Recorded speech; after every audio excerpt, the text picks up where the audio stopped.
Hello guys, this side Lavi Shakiba. Welcome to my channel. आज मैंने अपने इस वीडियो में कवर किया है इक्विपमेंट्स के बारे में कि इक्विपमेंट्स क्या होते हैं जो बायोलॉजी की लैब में यूज़ होते हैं। तो मैंने इसमें सिर्फ बेसिक इंस्ट्रूमेंट्स और इक्विपमेंट्स को ही कवर किया है। तो आप वीडियो को प्लीज़ लास्ट तक देखिएगा and do like share and subscribe my channel and bell icon को भी प्रेस करना मत भूलिएगा ताकि मेरे वीडियोज़ की लेटेस्ट अपडेट्स आपको सबसे पहले मिलती रहे। तो विदाउट वेस्टिंग आवर टाइम हम चलिए वीडियो स्टार्ट करते हैं।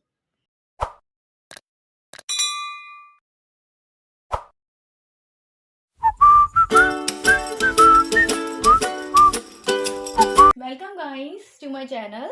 आज मैं आपको बताने वाली हूँ कि जो बायोलॉजी की लैब होती है उसमें जो हम प्रैक्टिकल परफॉर्म करते हैं, जो भी प्रैक्टिकल्स बायो में परफॉर्म होते हैं, तो उसमें क्या क्या इक्विपमेंट्स या इंस्ट्रूमेंट्स यूज होते हैं बायोलॉजी लैबोरेटरी में।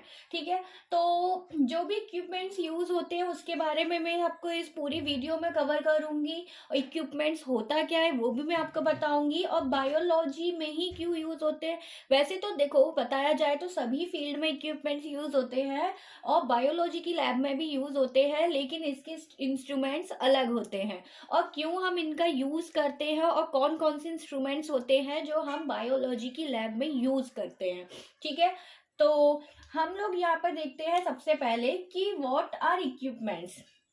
अब ये इक्विपमेंट्स या इंस्ट्रूमेंट्स, इसको इंस्ट्रूमेंट्स ही बोल सकते हैं हम। ठीक है, ठीक कि इक्विपमेंट्स होता क्या है। तो इक्विपमेंट्स एक तरीके की डिवाइस होती है जो कि हम यूज करते हैं किसी भी प्रैक्टिकल को परफॉर्म करने के लिए, या फिर कोई हम फील्ड वर्क भी अगर कर रहे हैं उसको परफॉर्म करने के लिए। मतलब कि एक तरीके का ये टूल बोला जाए तो होता है। जैसे कि फॉर एग्जाम्पल आपको बताऊं तो मैं, जैसे कि हम बायो की अगर लैब में कोई इंस्ट्रूमेंट यूज कर रहे हैं तो बायो से रिलेटेड चीजें हम वहां पर यूज करेंगे। ठीक है, और अगर हम इसको और इक्विपमेंट्स जो होते हैं एक तरीके का डिवाइस है, तो ये डिवाइस या टूल कहीं और दूसरी फील्ड में भी यूज होते हैं कोई भी चीज को परफॉर्म करने के लिए। ठीक है, जैसे कि आप एक ये स्क्रू ड्राइवर ले लीजिए, तो वो भी एक तरीके का डिवाइस और टूल है। ठीक है, तो एक तरीके का उसको भी हम इक्विपमेंट्स ही बोलेंगे, लेकिन वो अलग चीज के लिए यूज किया जा रहा है। ठीक है, लेकिन बायो की लैब में बायो के प्रैक्टिकल परफॉर्म करने के लिए बायो के इंस्ट्रूमेंट्स, बायो के ही इक्विपमेंट्स यूज किए जाते हैं।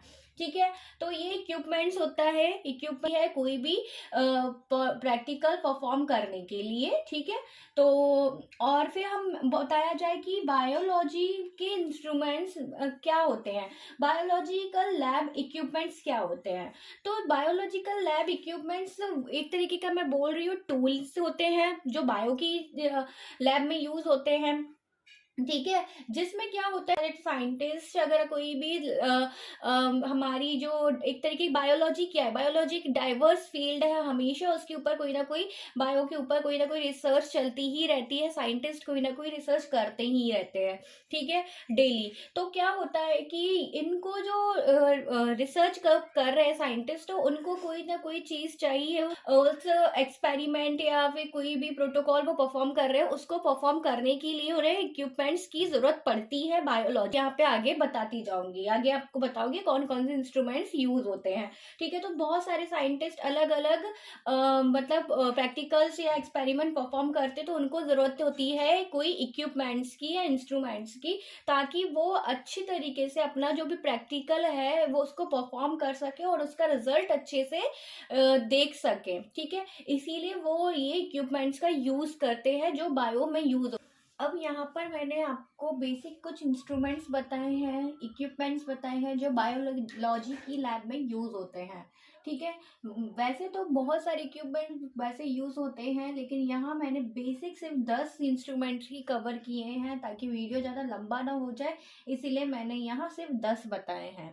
ठीक है, जिसमें फर्स्ट नंबर पे है microscope, beaker, test tube, flask, dropper, weighing machine, spatula, pipette, watch glass, measuring cylinders. ठीक है, तो ये सारे इक्विपमेंट्स है, बेसिक है, जो लैब में यूज होते हैं बायो की। तो मैं इसको आगे आपको डिटेल में वन बाय वन अब मैंने यहाँ पर आपको फर्स्ट इक्विपमेंट्स के बारे में बताया है जो लैब में यूज़ होता है, वो है माइक्रोस्कोप। क्या है वो फर्स्ट इक्विपमेंट? माइक्रोस्कोप। तो माइक्रोस्कोप बेसिकली क्यों यूज़ किया जाता है बायो की लैब में? तो माइक्रोस्कोप बेसिकली इसलिए यूज़ किया जाता है ताकि हम कोई भी स्पेसिमेन या फिर कोई भी ऑब्जेक्ट जो बहुत छोटा साइज का है, जिस बहुत छोटा उसका स्ट्रक्चर है, जैसे हम नेकेड आइज से नहीं देख सकते हैं, तो उस ऑब्जेक्ट्स को या फिर उस स्पेसिमेन को हम माइक्रोस्कोप की हेल्प से विजुअलाइज करते हैं। ठीक है। तो माइक्रोस्कोप में एक तरीके की मतलब हम स्लाइड प्रिपेयर करते हैं, फिर उसको माइक्रोस्कोप में फिट किया जाता है लैब में, जिससे क्या होता है कोई भी स्पेसिमेन है तो वो उसके जो वो साइज बहुत छोटे होने के कारण हम माइक्रोस्कोप की हेल्प से उसको मैग्नीफाई करके देख सके, मतलब उसका पूरा हम उसको बड़ा करके देख सके। तो माइक्रोस्कोप का यूज यही होता है। ठीक है। और मोस्टली किस लिए यूज होता है? देखो, मैग्नीफाइंग स्मॉल ऑब्जेक्ट को लिए होता है। इसमें बेसिकली माइक्रो ऑर्गेनिज्म को देखा जाता है। माइक्रो ऑर्गेनिज्म जैसे कि बैक्टीरिया, वायरसेस, फंजाई, ये क्या है, बहुत छोटे साइज के होते हैं। इनका साइज, इनका शेप और स्ट्रक्चर बहुत छोटा होता है। इसे हम विदाउट मतलब नेकेड आई से देख ही नहीं सकते, इसीलिए हम माइक्रोस्कोप का यूज करते हैं ऐसे ऑब्जेक्ट्स को या ऐसे माइक्रो ऑर्गेनिज्म को देखने के लिए। ठीक है। ऑर्गेनिज्म का जिसका स्ट्रक्चर मतलब जिसका साइज छोटा है तो उसका हम शेप और स्ट्रक्चर भी आइडेंटिफाई कर सकते हैं। ठीक है। जैसे कि मैंने आपको बताया, माइक्रोस्कोप में हम पैथोजेंस, बैक्टीरिया, वायरसेस, इनको विजुअलाइज करते हैं क्योंकि इनका साइज बहुत छोटा होता है। माइक्रोस्कोप जो होते हैं वो अलग अलग वेराइटीज में भी आते हैं, अलग अलग टाइप के भी होते हैं। जैसे कि सिंपल माइक्रोस्कोप होता है, कंपाउंड माइक्रोस्कोप होता है, इलेक्ट्रॉन माइक्रोस्कोप होता है। ठीक है। तो ये सारा मैंने आपको माइक्रोस्कोप के बारे में बताया। अब मैं आपको आगे बताती हूँ माइक्रोस्कोप का डायग्राम। यहाँ मैंने माइक्रोस्कोप का डायग्राम दिखाया है। माइक्रोस्कोप इस तरीके से दिखता है। ठीक है। तो माइक्रोस्कोप किस लिए यूज करते हैं? कोई भी स्पेसिमेन को देखने के लिए, मतलब मैग्नीफाइंग करने की प्रॉपर्टी होती है माइक्रोस्कोप में। कोई भी चीज़ बहुत छोटी है तो माइक्रोस्कोप से हमें वो बड़ी बड़ी दिखने लगती है, मैग्नीफाइन होके दिखने लगती है। तो ये डायग्राम है। ठीक है। तो सबसे ऊपर क्या होता है, ये आई पीस होता है यहाँ पर। ठीक है। इस तरीके से यहाँ पर हम मतलब कोई भी स्पेसिमेन देख रहे हैं तो यहाँ पर अपनी आई को रखते हैं, यहाँ से ही देखी जाती है कोई भी स्पेसिमेन को। तो ये आई पीस होता है। फिर इस तरीके से यहाँ ट्यूब टाइप की आती है जिसे बॉडी ट्यूब बोली जाती है माइक्रोस्कोप में। इस तरीके से यहाँ फाइन ऑब्जेक्टिव होता है, मतलब कि अगर हम कोई भी स्पेसिमेन देख रहे हैं तो उसको बिल्कुल फाइन करके, इसको घुमा घुमा के उसको फाइन हम कर सकते हैं बिल्कुल।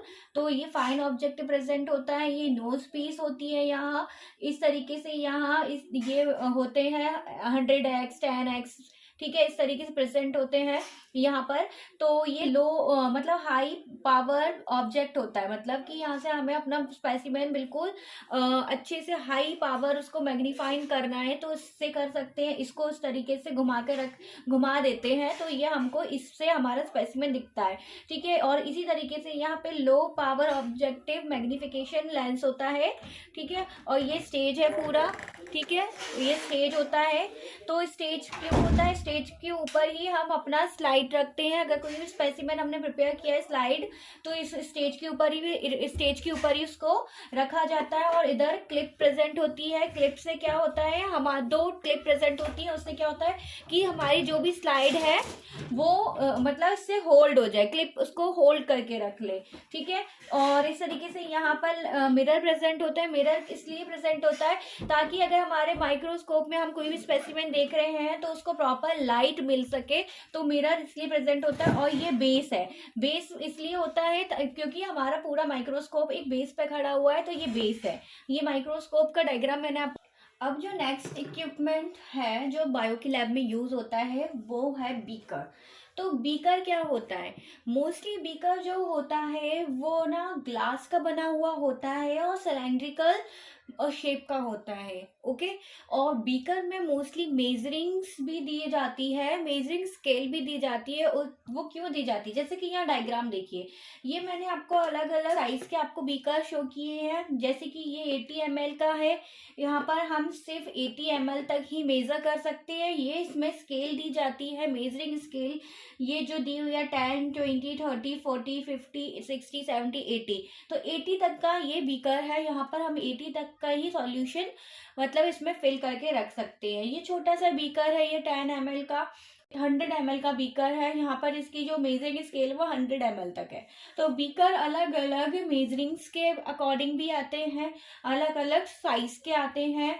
और बीकर मोस्टली हम इसलिए भी यूज करते हैं लैब में, इसके अंदर हम अपने सॉल्यूशन को स्टोर करके रख सकते हैं। और हम अपना कोई भी अगर प्रैक्टिकल के टाइम में हमें कोई भी सॉल्यूशन प्रिपेयर करना है या बनाना है, तो हम बीकर में ही बनाते हैं वो सॉल्यूशन। ठीक है। तो बीकर का यूज ये होता है लैब की, बायो की लैब में। ठीक है। तो बीकर मोस्टली ग्लास के होते हैं, वैसे मैंने आपको बताया। इसके अंदर मेजरिंग्स होती हैं, ये कोई भी सॉल्यूशन को प्रिपेयर करने के लिए हम बीकर का यूज करते हैं। और कोई भी सॉल्यूशन या कोई भी हम चीज़ें जो लैब में रखना हो, तो हम बीकर के अंदर स्टोर करके उसको और फॉइल से कवर करके उसमें स्टोर करके रख सकते हैं। तो ये बीकर के बारे में था। अब जो नेक्स्ट इक्विपमेंट है वो है टेस्ट ट्यूब। तो टेस्ट ट्यूब्स क्या होती हैं, अब यहाँ पर डायग्राम देखिए। टेस्ट ट्यूब इस तरीके से आपको लैब में देखने के लिए मिलेंगी। इसका शेप इस तरीके से होता है। ये एक तरीके का, अगर इसे रिजेंबल किया जाए तो हमारे फिंगर की तरह दिखता है, फिंगर की तरह ही होता है। और ये भी ग्लास से बना हुआ होता है। टेस्ट ट्यूब भी ग्लास से बना हुआ होता है और एक तरीके कंटेनर होती है। इसके अंदर भी हम कुछ सॉल्यूशन को स्टोर करके रख सकते हैं। और हमें अगर कोई सॉल्यूशन बनाना है तो टेस्ट ट्यूब्स में ही बनाते हैं। ठीक है। और इसके पास हेमिस्फेरिकल बेस होता है। देखिए ये जो बेस है टेस्ट ट्यूब का, जो नीचे का हिस्सा है, नीचे का बेस है, वो कैसा होता है, हेमिस्फेरिकल, इस तरीके का होता है। जैसे हमारी फिंगर की टिप होती है ना ऊपर की, इस तरीके से ये भी होता है। ठीक है। और मेन पर्पस क्या होता है टेस्ट ट्यूब का, कि हमें अगर कोई भी चीज, अगर एक्सपेरिमेंट अगर हम कर रहे हैं तो कुछ सॉल्यूशन को मिक्स करना है, तो हम टेस्ट ट्यूब्स के अंदर बनाएंगे, उसे मिक्स करेंगे। और अगर हमें अपने कोई सैंपल या सॉल्यूशन को हीट करना है, तो टेस्ट ट्यूब में डालकर, और एक होता है होल्डर, तो उससे हम इसको टेस्ट ट्यूब को होल्ड करते हैं। ठीक है। फिर इसको हम कोई भी जो भी सॉल्यूशन को हीट करना है या कोई भी सब्सटेंस को हीट करना है, तो टेस्ट ट्यूब में डालकर उसको हीट करते। अब जो नेक्स्ट इक्विपमेंट है जो बायो की लैब में यूज होता है वो है फ्लास्क। तो फ्लास्क मोस्टली वो भी ग्लास से ही बना हुआ होता है और प्लास्टिक के बने हुए होते हैं। ठीक है।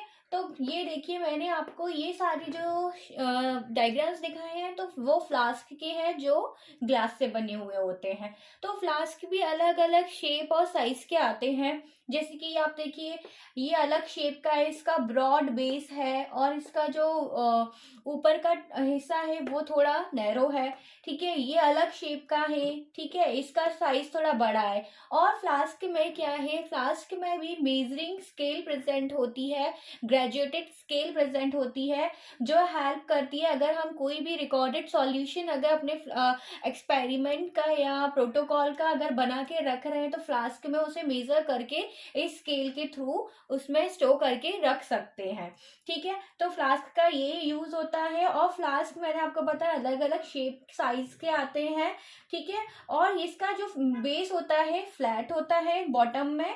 और क्या होता है, इट ऑल्सो है ग्रेजुएटेड स्केल, जो मैंने आपको अभी बताया ग्रेजुएटेड स्केल होती है। तो ये फ्लास्क के बारे में मैंने बताया। अब जो नेक्स्ट इक्विपमेंट है वो है हमारा ड्रॉपर।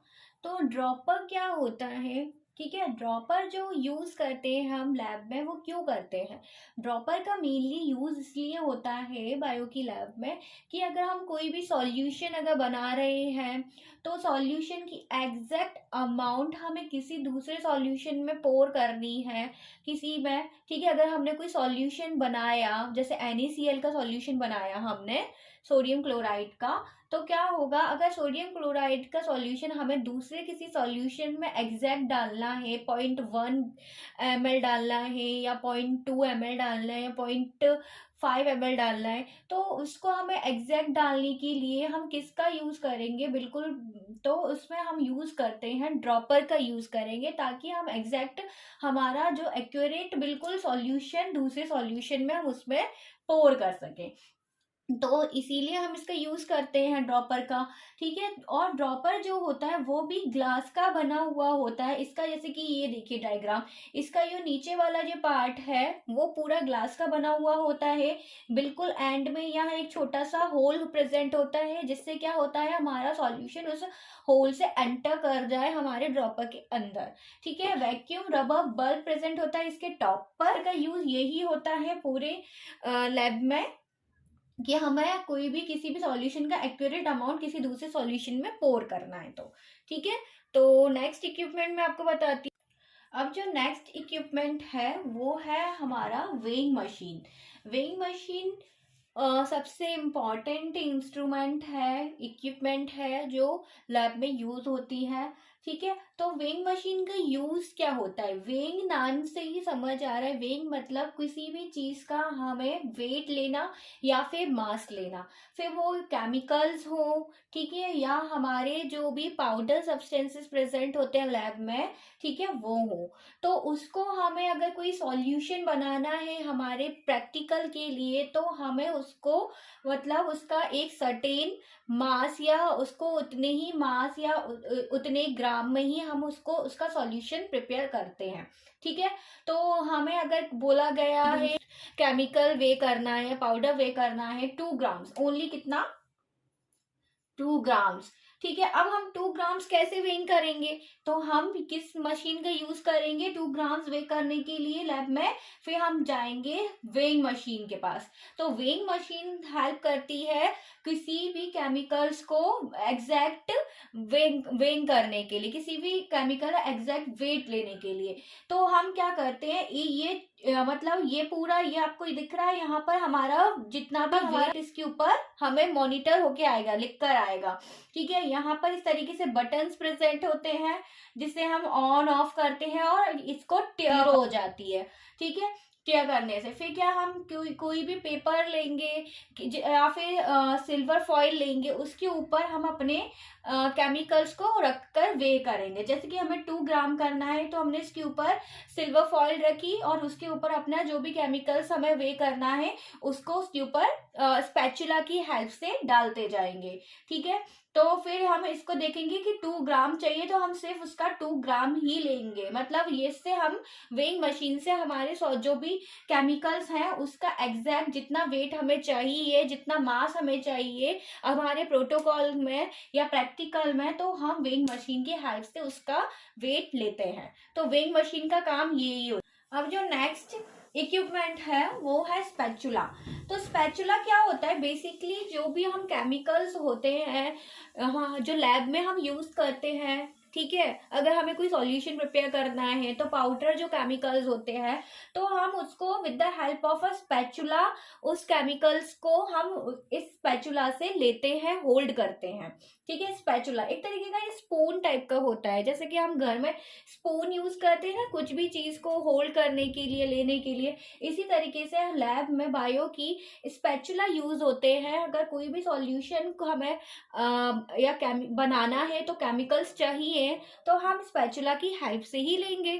ठीक है, और स्पैचुला होता है, अगर कोई सॉल्यूशन हम बना रहे हैं तो मिक्सिंग के लिए भी यूज होता है, स्टीयरिंग के लिए यूज होता है स्पैचुला। ठीक है, और ये भी अलग अलग शेप में आता है। ठीक है, जैसे कि मैंने यहाँ आपको स्पैचुला दिखाए हैं, ये देखिए ये अलग सा होता है, यहाँ से ये जो चीज दिखाई है ये होता है, यहाँ से हम इसको होल्ड करते हैं, मतलब हम पकड़ते हैं। और ये जो है यहाँ पर हम कोई भी केमिकल्स या केमिकल्स को इसमें लेते हैं, इसमें भरते हैं। ठीक है, इससे हो मतलब लेते हैं और यहाँ से हम पकड़ते हैं। ठीक है, इस तरीके से ये अलग शेप का होता है, ये अलग शेप का, ये थोड़ा छोटा स्पैचुला है, ये शेप और साइज में अलग अलग आते हैं। और मेनली ये स्टेनलेस स्टील से बने हुए होते हैं। अब जो नेक्स्ट इक्विपमेंट है जो बायो के लैब में यूज होता है वो है पिपेट। तो पिपेट क्या होती है? पिपेट भी ग्लास से बनी हुई होती है, ये भी मोस्टली ग्लास की बनी हुई होती है, ठीक है। तो पिपेट का यूज क्या होता है? पिपेट का यूज ये होता है कि हम एग्जैक्ट अमाउंट में कोई भी सॉल्यूशन अगर ले रहे हैं with the help of a pipette, तो अगर हमें किसी एक सॉल्यूशन से दूसरे सॉल्यूशन में सॉल्यूशन पोर करना है, जैसे कि एक 1A सॉल्यूशन है, जैसे कि आप यहाँ देखिए ये एक सॉल्यूशन है इस बीकर के अंदर, ये सॉल्यूशन ए है, ठीक है। तो ये सॉल्यूशन मुझे इस वाले बीकर के अंदर पोर करना है, लेकिन कुछ अमाउंट ही में ही करना है, जैसे कि मुझे 0.5 ml ही पोर करना है। तो मैं पिपेट का यूज करूंगी। पिपेट का यूज यही होता है कि एग्जैक्ट जो हमारा अमाउंट है वही अमाउंट पिपेट से हम उसको लेंगे और दूसरे सॉल्यूशन में पोर कर देंगे। जैसे कि ए सॉल्यूशन से लिया तो बी सॉल्यूशन में उसको पोर कर दिया, एग्जैक्ट अमाउंट में ही उसको पोर किया जाता है, मतलब लिया जाता है। तो पिपेट का यूज यही होता है कि हमें बिल्कुल जो भी हमारा अमाउंट है बिल्कुल एग्जैक्ट पिपेट की हेल्प से उसको हम लेते हैं। पिपेट भी अलग अलग शेप की आती है, अलग अलग साइज की आती है अकॉर्डिंग टू देयर मेजरमेंट, ठीक है। और मैंने आपको बताया कि पिपेट का स्ट्रक्चर कुछ, पिपेट जो डिजाइन की गई है वो में डिजाइन की गई है उस पिपेट को कि ना वो दोनों एंड से कैसी होती है, नैरो होती है, ठीक है। और दोनों एंड्स में यहाँ पर पोर्स प्रेजेंट होते, होल्स होते हैं, ताकि हमारा सॉल्यूशन यहाँ से मतलब एंटर कर सके। और जो मिडिल में होती है वो थोड़ी सी ब्रॉड होती है। मिडिल में कैसी होती है हमारी पिपेट? ब्रॉड होती है। तो इसका डिजाइन थोड़ा इस तरीके से इसको डिजाइन की गई है। तो ये पिपेट है, पिपेट के बारे में बताया। इसका भी यूज हमारी बायो की लैब में काफी होता है, ये भी एक इक्विपमेंट है। अब जो नेक्स्ट जो इक्विपमेंट है वो है वॉच ग्लास, ठीक है। तो वॉच ग्लास क्या होता है? देखो इसके नाम से ही समझ आ रहा है, वॉच ग्लास, ठीक है। जो ग्लास का बना हुआ होता है, ये भी किससे बना हुआ होता है? ग्लास से बना हुआ होता है वॉच ग्लास भी। ये हम इसलिए यूज करते हैं लैब में, इसके अंदर हम अपने कोई भी स्पेसिमेन को इस वॉच ग्लास के ऊपर रख कर उसे ऑब्जर्व कर सकते हैं, अपने स्पेसिमेन को। और ये इसमें अगर हमें छोटी सी अमाउंट में, कम अमाउंट में अगर कोई सॉल्यूशन अगर उसको हीट करना है तो हम वॉच ग्लास पे उसको हीट कर सकते हैं, सॉल्यूशन को वॉच ग्लास में लेकर उसको हीट कर सकते हैं। और वॉच ग्लास का जो शेप होता है वो एक कॉन्वेक्स प्लेट टाइप का शेप होता है, मतलब प्लेट टाइप की होती है ये। और उसका शेप इस तरीके से होता है, कॉन्वेक्स टाइप का होता है, मतलब कि इस तरीके से आपको होगा, ठीक है, वॉच ग्लास का। और इसके ऊपर हम अपना कोई भी स्पेसिमेन या कुछ भी चीज हमें ऑब्जर्व करनी है तो इस पर रखकर हम ऑब्जर्व कर सकते हैं। तो वॉच ग्लास लैब में सीधे यूज होता है, ये मोस्टली ग्लास का बना हुआ होता है। अब जो लास्ट जो इक्विपमेंट है 10th नंबर पे वो है मेजरिंग सिलेंडर। तो मेजरिंग सिलेंडर क्या होता है? ये लैब में यूज होता है, किस लिए यूज होता है और इसका यूज क्या है? बेसिकली मेजरिंग सिलेंडर के नाम से ही समझ आ रहा है कि कुछ चीज को हमें इसमें मेजर करना होता है। जो भी हम सॉल्यूशन बनाते हैं लैब में, या तो वो कुछ भी सॉल्यूशन होगा, ठीक है। तो क्या होता है, हमको अगर कोई प्रोटोकॉल हम परफॉर्म कर रहे हैं तो प्रोटोकॉल में उसकी एग्जैक्ट मतलब हमें कोई सॉल्यूशन बनाना होता है तो एग्जैक्ट वॉल्यूम डालनी पड़ती है, लेनी पड़ती है। तो क्या होता है, हम उस वॉल्यूम को मेजर करते हैं मेजरिंग सिलेंडर की हेल्प से, ठीक है। अगर किसी लैब में 10 ml के अंदर 0.5 ग्राम हमें कुछ चीज मिक्स करनी है या कोई पाउडर हमें उसमें मिक्स करना है केमिकल, तो क्या होगा, हम 10 ml कैसे मेजर करेंगे? तो 10 ml हम मेजर करेंगे by the help of measuring cylinder, ठीक है। ये मेजरिंग सिलेंडर के मैंने डायग्राम्स दिखाए हैं, ये आपके लिए मैंने यहाँ पर जो दिखाया ये 100 ml का मेजरिंग सिलेंडर है। ये जो मैंने आपको दिखाया ये 1000 ml का मेजरिंग सिलेंडर दिखाया है। और ये दिखाया है छोटा सा, ये है 10 ml का, ठीक है। तो मैंने आपको बोला कि हमें 10 ml किसी सॉल्यूशन बनाना है, ठीक है, 10 ml का। तो हम क्या करेंगे, या तो हम ये छोटा वाला मेजरिंग सिलेंडर जो 10 ml का है उसको यूज कर लेंगे डायरेक्ट। इसमें हम जो भी सॉल्यूशन लेंगे तो 10 ml तक इसमें पोर करेंगे, ठीक है। अगर ये नहीं हुआ लैब में, ठीक है, तो हम क्या कर सकते हैं, हम इस वाले सिलेंडर का भी यूज कर सकते हैं, ठीक है। इसमें 10 ml यहाँ तक भरा जाएगा, सिर्फ यहाँ तक हम पोर करेंगे। इसमें अगर भरा जाएगा तो पूरा ऊपर तक भरा जाएगा, क्योंकि ये 10 ml का है और ये पूरा कहाँ तक का है, 100 ml का है, तो 10 ml चाहिए तो यहाँ तक ही आएगा। ये वाला मेजरिंग सिलेंडर हम यूज नहीं कर सकते 10 ml के लिए। क्यों? क्योंकि ये 100 ml से ही स्टार्ट हो रहा है, क्योंकि ठीक है, इसीलिए हम ये वाला मेजरिंग सिलेंडर 10 ml के लिए यूज नहीं करेंगे। या तो ये यूज कर सकते हैं या तो ये यूज कर सकते हैं, ठीक है। तो मेजरिंग सिलेंडर किस लिए यूज होता है, कुछ भी चीज को, कुछ भी सॉल्यूशन का अगर हमें मेजरमेंट लेना है तो हम मेजरिंग सिलेंडर का यूज करते हैं। और मोस्टली मेजरिंग सिलेंडर किसके बने हुए होते हैं, ये भी ग्लास के बने हुए होते हैं और हॉलो होते हैं। ये मतलब कि ये अंदर, इसके अंदर हम कुछ भी सॉल्यूशन पोर करते हैं तो अंदर ये कैसे होते हैं, हॉलो होते हैं। और इसके पास नीचे एक फ्लैट बेस होता है ताकि मेजरिंग सिलेंडर हमारा किसी बेस पे स्टैंड हो सके, ठीक है, खड़ा हो सके मेजरिंग सिलेंडर हमारा। इसीलिए इनके पास फ्लैट बेस होता है और मेजरमेंट्स होती है, ये मैंने अभी अभी आपको दिखाई है सारी। ये क्या है, मेजरिंग स्केल प्रेजेंट होती है ताकि हम अपने सॉल्यूशन को मेजर कर सके इसकी हेल्प से, ठीक है। और ये बताया मैंने प्लास्टिक और ग्लास का बना हुआ होता है मेजरिंग सिलेंडर, ठीक है। आपको पूरा बताया मेजरिंग सिलेंडर के बारे में। ये इसका यूज, ये मेजरिंग सिलेंडर का लैब में क्या होता है, किस लिए यूज करते हैं, ठीक है। तो ये सारे मैंने कुछ इक्विपमेंट्स आपको यहाँ पर बताए हैं, जो बेसिक इंस्ट्रूमेंट्स और इक्विपमेंट्स लैब में यूज होते हैं, वो सारे मैंने आपको यहाँ पर बताए। तो आपको यदि मेरा वीडियो अच्छा लगता है, इंफॉर्मेटिव लगता है, तो आप मेरे चैनल को लाइक, शेयर एंड सब्सक्राइब करना मत भूलिएगा, ठीक है। मिलती हूँ आपको अपने नेक्स्ट वीडियो में, तब तक के लिए बाय बाय।